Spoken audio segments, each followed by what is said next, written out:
inspired by New Orleans' forlorn citizenry and all who lack confidence in city planning, including planners who found their knowledge unwelcome, I've imagined this book to propose answers to critical questions that all complainants about city planning might ask. Why has city planning ignored vulnerable citizens? Why does it thwart economic development? Why hasn't it saved natural habitats? Why don't elected leaders take planners' advice?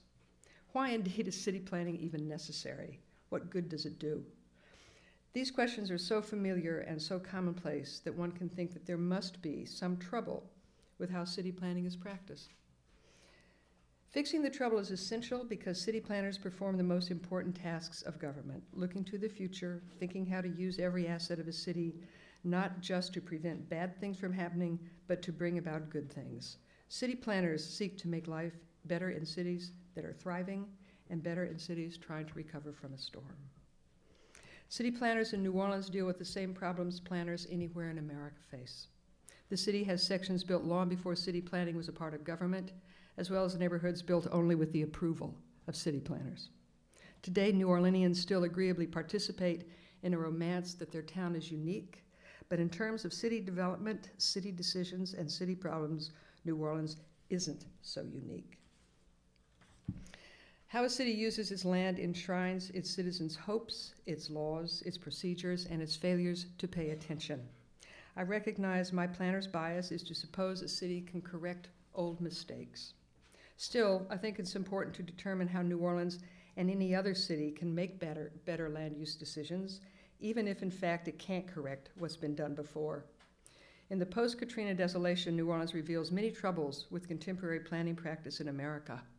I'll use the tragedy in New Orleans that inadvertently disclosed what's wrong, what's right, and what can make city planning better wherever it's practiced. Sometimes it seems the problems and the solutions are plain, but as Jasper Johns said, sometimes things are so well known they can't be seen. A hurricane made me see what this book can make clear. Would that this clarity had been achieved more simply. Let me briefly describe what's on this map, and now I'm going to talk for a while rather than read.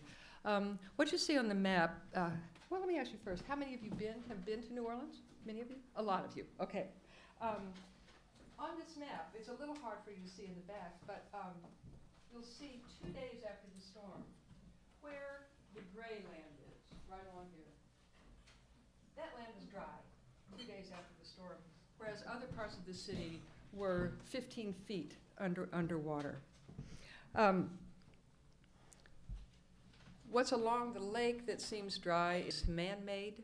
The lake used to end where it starts being green, but the levee board in the 1920s decided to build more land and inadvertently built land that was even higher than the historical part of the city. The point is, looking at this map, which is interesting, is that if you looked at a map of New Orleans that was drawn before 1900 and there was a street on it, that street probably didn't flood.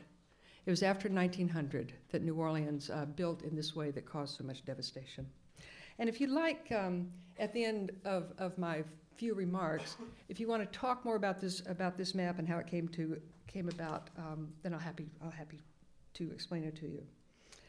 As you might remember, in August of 2005, the world was very sympathetic to New Orleans, and experts from around the world who had anything that was pertinent to help with the city offered to help.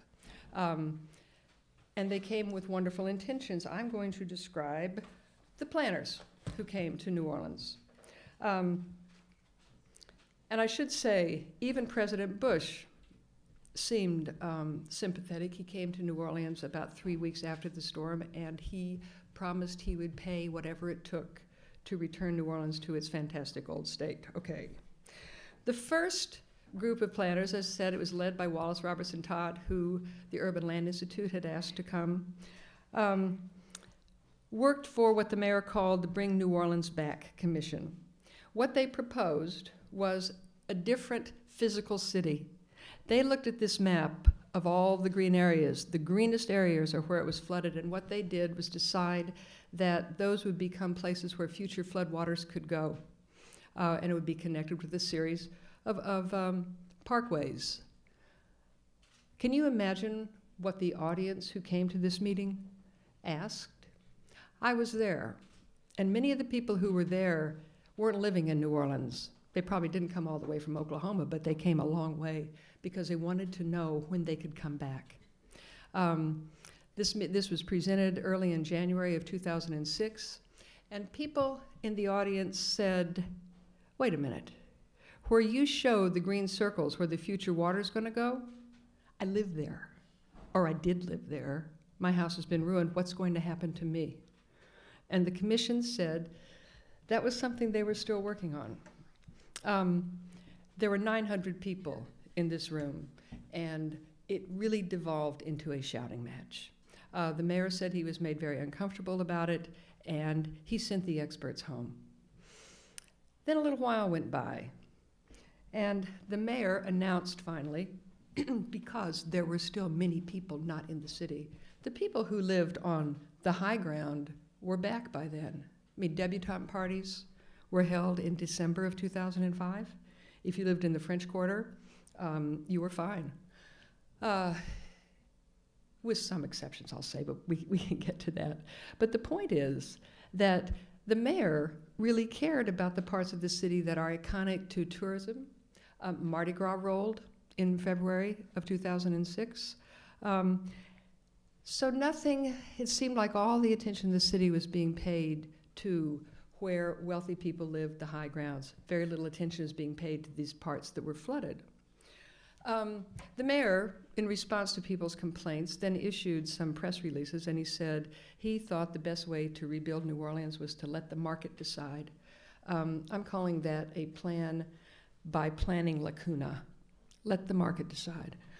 The city council listened to the complaints of their constituents, particularly the ones who weren't back and lived in these flooded areas, and they decided, well, we have some money in the budget, which is ours and our discretion to use, and they hired a team of planners to come and plan for 2/3 of the city, which is to say the 2/3 of the city that was flooded. And that planning team of consultants started, and people went around to various meetings and answered the consultants' questions.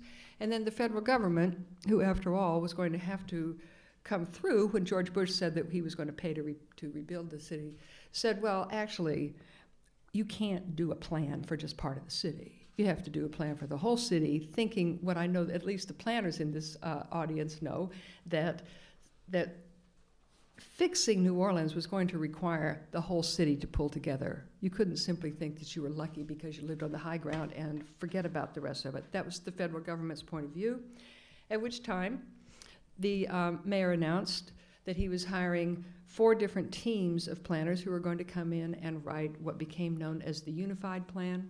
The Unified Plan was finally adopted by the City Council because people wanted a plan adopted so the money would start coming, and indeed the money did start coming afterwards.